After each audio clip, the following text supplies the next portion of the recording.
सबको जय यीशु की। प्रभु यीशु के सामर्थी नाम पर मैं आप सभी का अभिवादन करता हूं और आपकी सलामती की दुआ मांगता हूं। प्रियजनों, आज हम बात करेंगे ईश्वर की सत्य प्रतिज्ञता के विषय में, उसकी दयालुता के विषय में। बाइबल बार बार हमें यही बताती है कि ईश्वर दयालु ईश्वर है, तरस खाने वाला परमेश्वर है, अपने वादों का सच्चा है। उसने अपने नबियों के द्वारा जो भविष्यवाणियां की थी वो उसने पूरी की।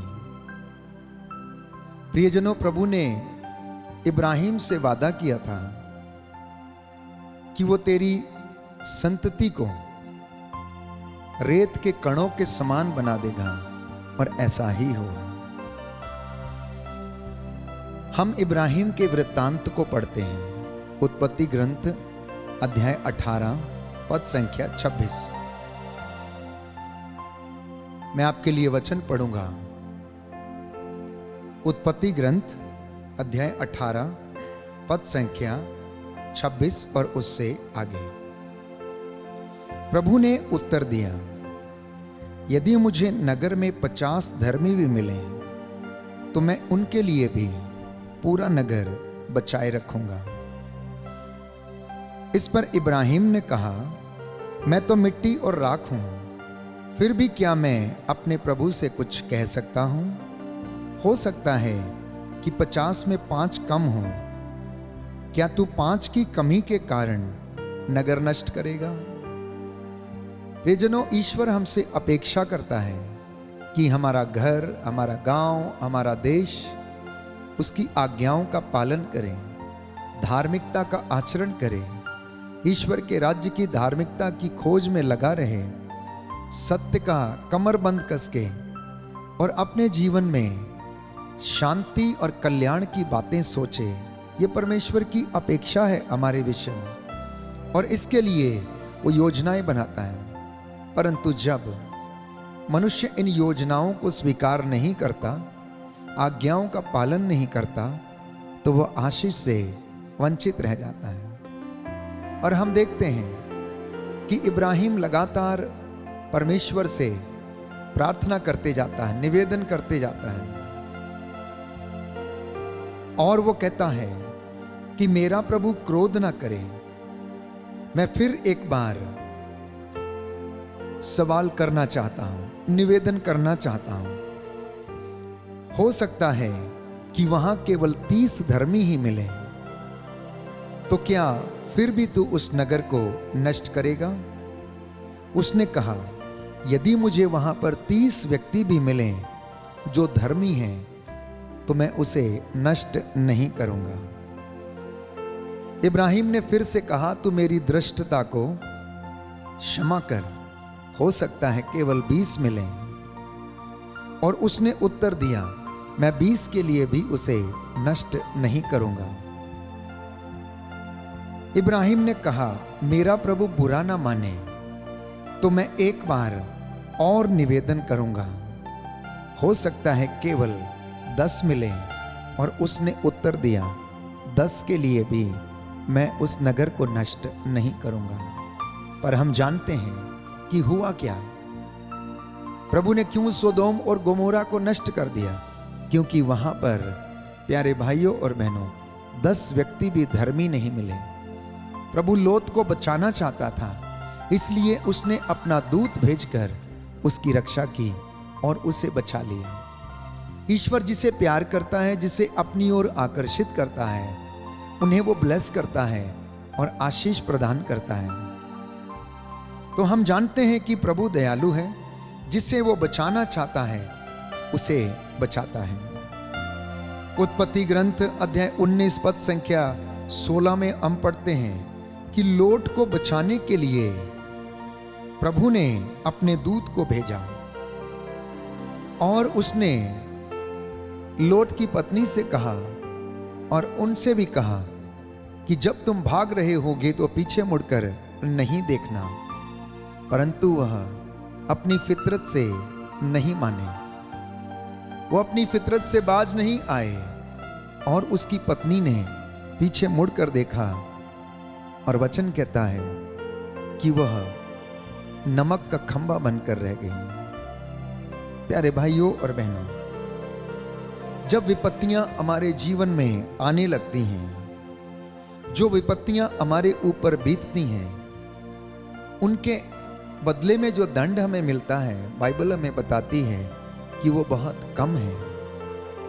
नबी इज़रा के ग्रंथ में हम पढ़ते हैं अध्याय 9 पद संख्या 13 में कि इन विपत्तियों के बाद जो हमारे कुकर्मों के कारण हम पर बीती हैं, अपने अपराधों को देखते हुए हम समझते हैं कि तूने हमें हल्का दंड दिया और हमारे राष्ट्र के कुछ लोगों को तूने बचा लिया। हमारी विपत्तियों को और कुकर्मों को यदि हम देखें, उसके बदले में जो हम कष्ट या दंड सहते हैं, वो प्यारे भाइयों और बहनों बहुत कम है, बहुत हल्का है। इसलिए बाइबल हमें बताती है, नेहम्याह के ग्रंथ में हम पढ़ते हैं अध्याय 9 पद संख्या 17 में कि उन्होंने तेरी बातों की उपेक्षा की, उन्होंने तेरी आज्ञाओं को नहीं माना। जो चमत्कार तूने उन्हें दिखाए थे, उन पर उन्होंने विश्वास नहीं किया। उनको देखते हुए भी उन्होंने उनको इनकार कर दिया।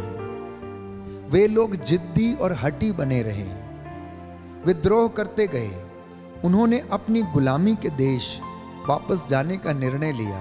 ये इजरायली जनता के विषय में बात कही गई। वे हठी थे, जिद्दी थे, कुड़कुड़ाते थे, निरंतर मूसा पर अभियोग लगाते थे, परमेश्वर को बार बार कोसते रहते थे, कभी खाने के लिए तो कभी पानी के लिए, और तमाम बातें उनके जीवन में थी। लेकिन प्यारे भाइयों और बहनों, फिर भी मूसा के आग्रह करने पर ईश्वर उन्हें क्षमा करता था और उनकी गलतियों को नजरअंदाज करता था, क्योंकि वह क्षमाशील प्रभु है, वो तरस खाने वाला प्रभु है, वो जीवितों का परमेश्वर है, सत्य प्रतिज्ञ परमेश्वर है, जो अपने वादों को पूरा करता है, एक एक वचन को वो पूरा करता है। उसका वचन है कि तुम आग पार करोगे तो ज्वालाएं तुम्हें भस्म नहीं करेंगी, पहाड़ टल जाए, पहाड़ियां डावाडोल हो जाए।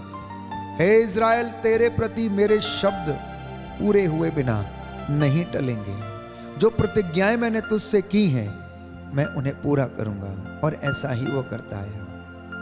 तो आज के इस विषय पर हम मनन चिंतन कर रहे हैं कि प्रभु कितना सत्य प्रतिज्ञ और कितना तरस खाने वाला परमेश्वर है।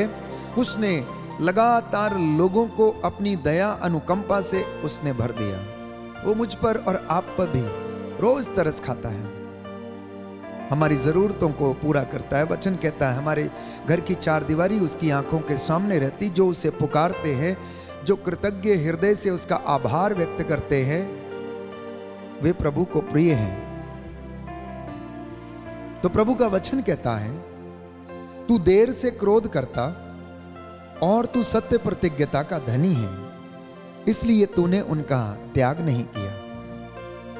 अगर परमेश्वर को नित्य प्रतिदिन क्रोध आए तो हम में से कोई भी उनके सामने नहीं टिक सकता। कितने लोग हैं दूसरों पर अत्याचार करते हैं, रोज मार काट, हत्या, गाली गलौज, अनेक प्रकार की ऐसी बुराइयां जो समाज में व्याप्त हैं। अगर परमेश्वर इन बुराइयों के अनुसार लोगों का न्याय करने बैठ जाए तो हम में से कोई व्यक्ति उसके सामने टिक नहीं सकता। आज पूरी सृष्टि ऐसे करा रही है जैसे कि एक स्त्री प्रसव पीड़ा के दौरान कराती है।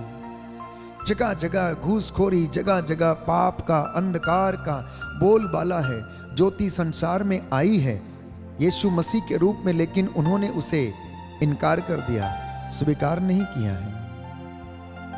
कितना शोषण, कितना अत्याचार, कितनी बुराई, कितनी हत्या इस दुनिया में व्याप्त है, इसका हम अंदाजा नहीं लगा सकते। इसलिए प्यारे भाइयों और बहनों, अगर परमेश्वर की हुजूरी में बने रहना चाहते हैं तो वचन हमें कहता है कि हमें परमेश्वर की सत्य प्रतिज्ञता को अनुभव करना है तो यीशु की शिक्षा को ग्रहण करना होगा, क्योंकि यीशु मसीह के बिना मसीहों का जीवन अधूरा है, वो पूरा नहीं है। अगर यीशु जीवन में नहीं है, वचन जीवन में नहीं है, तो आप अंदाजा लगा सकते हैं कि अब तक यदि आपको चेतावनी नहीं दी गई होती, अगर आपको मार्ग नहीं दिखाया गया होता, वचन की शिक्षा यदि आपको नहीं दी गई होती, तो आप भी किसी न किसी ऐसी बात में, बुराई में फंसे होते जो कि एक मूर्ति पूजा के बराबर है। सब लोग अपना अपना रास्ता अख्तियार करते, जैसा कि वचन कहता है, ये सब अपने अपने रास्ते पर चले, कोई भी सुनना नहीं चाहता, ईश्वर की बात को आत्मसात करना नहीं चाहता। तो अगर मसीह लोग ईश्वर की दयालुता को अनुभव करना चाहते हैं, तो वचन को पढ़ना, उसे चरितार्थ करना, उसे आत्मसात करना, क्योंकि प्रभु ये कहता है कि तुम लोग खरीदे गए हो। उसने अपना लहू बहाकर आपको खरीदा है, उसने आपके लिए एक मूल्य चुकाया है। इसलिए वो चाहता है कि आप लोग निर्विघ्न रहें, आप निर्दोष रहें, आप पवित्रताई का जीवन जिएं, क्योंकि प्रभु को ये पसंद है। जिस तरह एक माँ और बाप चाहते हैं कि उनके बच्चे अच्छे बने, उनके बच्चे उनकी सेवा करें, उनके बच्चे उनका आदर करें, बुढ़ापे में उनकी लाठी बने, वैसे ही परमेश्वर भी चाहता है कि उसकी चुनी हुई प्रजा प्रभु के सामने नतमस्तक होकर उसकी आराधना करे, स्तुति करे और महिमा गाए। आप लोग इसलिए बुलाए गए हैं ताकि आप पवित्र बने, आप पवित्रताई का आचरण करें, आप लोग प्रभु के वचन के अनुसार जीवन व्यतीत करें। इसीलिए प्रभु ने आपको बुलाया, और कोई दूसरा कारण नहीं था। तीसरी बात प्रभु ने आज के वचन में कहता है कि उसने आपको बहुत से राष्ट्रों से चुन के अलग कर दिया और अपनी प्रजा के रूप में अपनाया, अपने बच्चों के रूप में अपनाया। उसने आपको दास नहीं कहा, सेवक नहीं कहा, पुत्र कहा। कौन सा पुत्र? उसने जारज संतान नहीं कहा, आपको उसने दत्तक पुत्र पुत्रियों का औधा प्रदान किया, और इस पुत्र कहलाने के योग्य आप हैं। प्यारे भाइयों और बहनों, ये ईश्वर की दया है, आपके किसी पुण्य का काम नहीं है। इसलिए यशायाह नबी लिखता है अध्याय 63 पद संख्या 16 में कि प्रभु तू ही हमारा पिता है, इब्राहिम हमें नहीं जानता, तू हमारा मुक्तिदाता है, यही अनंत काल तक तेरा नाम है। क्या मैं और आप इस नाम को अंगीकार कर सकते हैं? क्या मैं और आप ये वचन दोहरा सकते हैं और कह सकते हैं कि प्रभु आप मेरे परिवार के मुक्तिदाता हैं, आप मेरे रहनुमा हैं, आप मेरे जीवन दाता हैं, आप मेरी उन्नति की योजनाएं बनाते हैं। जब प्रभु इन वचनों को सुनता है तो वो प्रसन्न होता है, क्योंकि वचन हमें बताता है कि परमेश्वर आपके कारण आनंद मनाता है। इसलिए बाइबल हमें बताती है, होशिया नबी का ग्रंथ अध्याय 11 पद संख्या 1 कि हे इज़राइल, जब तू बालक था तो मैं तुझे प्यार करता था, मैंने मिस्र देश से तुझे पुत्र कहकर बुलाया और तुझे चुना। याद कर, मैं तेरी मां की गोद में तेरी देखभाल करता था, और अब भी मैं वैसा ही करूंगा, अभी भी मैं वैसा ही करूंगा। मैं तेरे बाल पक जाने तक, तेरे बुढ़ापे तक ऐसा करूंगा, क्योंकि मैं अपने वादे का सच्चा हूं। जो मैंने कह दिया वो मैं पूरा करता हूं, क्योंकि प्रभु दया की बातें सोचता है। याद रखिएगा, प्रभु तरस की बातें सोचता है, प्रभु क्षमा करने की बातें सोचता है, प्रभु प्यार करने की बातें सोचता है, आपको मुर्गी के जैसे अपने डैनों के नीचे एकत्र करने की बातें सोचता, आपके लिए आपके हित की योजनाएं बनाता है, आपके कल्याण की बातें सोचता है, और वो यही चाहता है कि आप अपने जीवन में प्रभु में आनंद मनाएं, वो ये बातें सोचता है। हम क्या सोचते हैं? हम क्या सोचते हैं? बड़ा बनना, किसी गद्दी पर बैठना, किसी सिंहासन पर बैठना, शान और शौकत से रहना, अपने बड़प्पन को दिखाना, हमेशा अहंकार में चूर रहना। हम कौन सी योजनाएं बनाते हैं? अपने भाई को गिराने की, पड़ोसी को गिराने की। ये इंसान की फितरत है, क्योंकि वो इससे ज्यादा नहीं सोच सकता है जब तक कि परमेश्वर उसको अपनी ओर आकर्षित ना करे, और जब तक वचन का ज्ञान उनके जीवन में ना आ जाए तब तक वो ऐसा करना नहीं सोच सकता है। इसके लिए वो असंभव सा होता है। तो यूहन्ना के सुसमाचार अध्याय 1 पद संख्या 12 में हम पढ़ते हैं कि जितनों ने यीशु को अपनाया, जितनों ने उसके नाम में विश्वास किया, उन सब का उसने उद्धार किया और उन्हें मुक्ति मिल गई। प्रियजनों, आज का ये वचन जो हम सुन रहे हैं कि परमेश्वर तरस खाता है। आप लोग जीवित हैं, मैं जीवित हूं, जानते हैं क्यों? क्योंकि उसकी दया हम पर बनी हुई है, और यह दया नित्य प्रतिदिन नई होती जाती है। उसकी कृपा हम पर बनी हुई है, और यह कृपा नित्य प्रतिदिन नई होती जाती है, यह पुरानी नहीं रहती है। इसलिए हमारा कर्तव्य है कि इस दया में और इस कृपा में हम बने रहें। अब आप पूछेंगे कि हमें आशीष में, अनॉइंटिंग में बने रहने के लिए क्या करना चाहिए? ईश्वर की दया को अनुभव करने के लिए हमें क्या करना चाहिए? तो सबसे पहले हमें, प्यारे भाइयों और बहनों, ईश्वर की कृपा में बढ़ने की आवश्यकता है। हमें ईश्वर की कृपा से भरे रहने की आवश्यकता है। हमें प्रभु की आज्ञा पालन करने की आवश्यकता है। हमें ईश्वर के वचन को आत्मसात करते हुए उस पर चलने की आवश्यकता है। हमें इन वचनों पर मनन चिंतन करने की आवश्यकता है, क्योंकि ये वचन हमारे जीवन में शांति लाते हैं, उद्धार लाते हैं, आनंद प्रदान करते हैं, सांत्वना देते हैं। टूटे हुए हृदयों को, जो निराश हैं, उन्हें ढारस बंधाते हैं, और ये वचन लोगों का भाग्य पलट देते हैं। इसलिए इस वचन में रहने की आवश्यकता है, तभी हमारा जीवन में हमारी कृपा का लेवल जो है बढ़ता रहेगा। ईश्वर ने जो हमारे लिए निर्धारित किया है वो हमें मिलता रहेगा। हमें ईमानदारी, वफादारी, सत्य और पूरी निष्ठा के साथ, दृढ़ विश्वास के साथ ईश्वर के वचन पर भरोसा करने की आवश्यकता है। हमें अपनी शंकाओं को दूर करने की आवश्यकता है। अगर आपके डाउट्स, आपकी शंकाएं दूर हो जाती हैं तो आपको ईश्वर की कृपा में बढ़ने से कोई भी नहीं रोक सकता है, क्योंकि हमारे शक, हमारी शंकाएं, हमारी अपेक्षाएं हमें परमेश्वर के राह पर चलने में बाधा उत्पन्न करती हैं। इसलिए प्रभु ने कहा, चौड़ा है वो द्वार जो कहां ले जाता है?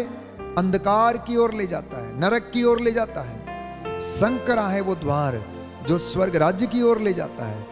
संकरे द्वार का कहने का तात्पर्य ये है कि हमारा जो उद्देश्य है उसे प्राप्त करने के लिए हमें बहुत सारी मेहनत और कठिनाई का सामना करना पड़ता है, और जब हम उसे हासिल कर लेते हैं तो हम खुश होते हैं, आनंद मनाते हैं। इसलिए अपने जीवन से शंका को दूर करना और विश्वास करना कि प्रभु यीशु मसीह हमारे जीवन में शांति स्थापित कर सकते हैं, क्योंकि जो दिमाग जिसमें वहम उत्पन्न हो जाता है, जिसमें शक उत्पन्न हो जाता है, वह खतरनाक होता है। ना तो वो खुद बढ़ता है और ना ही वो दूसरों को बढ़ने देता है। जब तक आप नहीं कहेंगे कि यीशु मुक्तिदाता है, यीशु चंगा करता है, पिता हम पर दया करता है, तब तक हमारे डाउट्स, हमारी शंकाएं क्लियर नहीं होंगी। जैसे कि थॉमस ने अपने शंका को क्लियर किया, प्यारे भाइयों और बहनों, और उसका मन बदल गया। उसने अंगीकार किया, मेरे ईश्वर, मेरे प्रभु। वो पुकारता है, प्यारे भाइयों और बहनों, हमारे जीवन में भी इसी तरह के मनोभाव पैदा होंगे। तो हमें प्रभु के दास दासियां बन के जीने की आवश्यकता है, यदि हम उसकी दया को अनुभव करना चाहते हैं। जीवन में चीजों को नहीं परंतु यीशु मसीह को प्राथमिकता देने की आवश्यकता है, और आप उसकी आशीष में बढ़ते जाएंगे। उसकी दया का अनुभव नित्य प्रतिदिन आप लोग करेंगे। इसलिए संत पौलुस रोमियो को लिखता है, हम वचन पढ़ते हैं अध्याय 8 पद संख्या 15 में, आप लोगों को दासों का मनोभाव नहीं दिया गया, आप लोगों को गोद लिए पुत्रों का मनोभाव मिला है।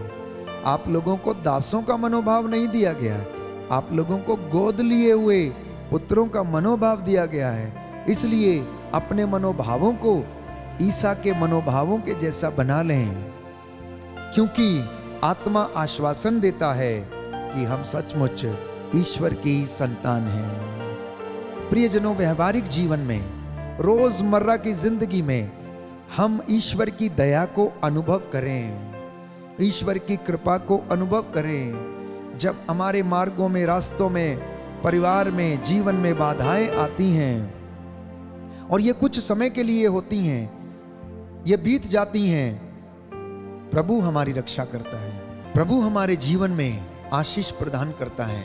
इसलिए कष्ट आता है लेकिन वो बीत जाता है। बाइबल हमें बताती है कि धर्मी विपत्तियों से घिरा रहता है, लेकिन प्रभु उसके प्राणों की रक्षा करता है। इसलिए वचन कहता है, यदि आप आशीष में रहना चाहते हैं, दया को अनुभव करना चाहते हैं, तो सबसे पहले आप धार्मिकता की खोज में लगे रहें। ईश्वर के राज्य और उसकी धार्मिकता की खोज में रहें, तो बाकी की चीजें आपको यूं ही मिल जाएंगी।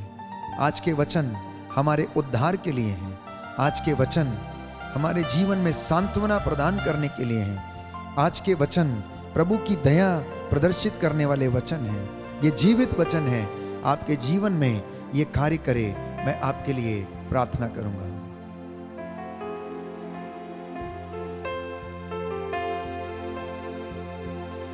हे सर्वशक्तिमान शाश्वत ईश्वर, तूने इजराइलियों पर दया की, सूखे कदमों ने लाल सागर पार कराया, मिस्र की गुलामी से छुड़ाया।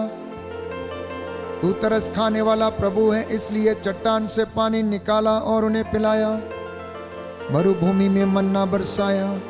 और प्रभु यीशु तूने उन पर दया की। आज का वचन जिसे हमने सुना है, हमारे जीवन में शांति लाए, चंगाई लाए, और हम तेरी दया में नित्य प्रतिदिन बढ़ते जाए। हे प्रभु यीशु, आज के वचनों के द्वारा हमारा उद्धार हो जाए, हमारे जीवन में, परिवार में सदा तेरी शांति बनी रहे, तेरी सत्य प्रतिज्ञता हमारे जीवन में सदा बनी रहे। और आज जितने लोगों ने ये वचन सुना है, इन सबको अपनी आत्मा की मामूरी से भरपूर कर, तेरा आत्मा इनकी अगुवाई करे, हर एक डर, खौफ, खतरे, शैतानी ताकतों, बदरूहों से बचा कर रखे। हमारी प्रार्थना सुन ले, हमारे उद्धार करता यीशु प्रभु के द्वारा।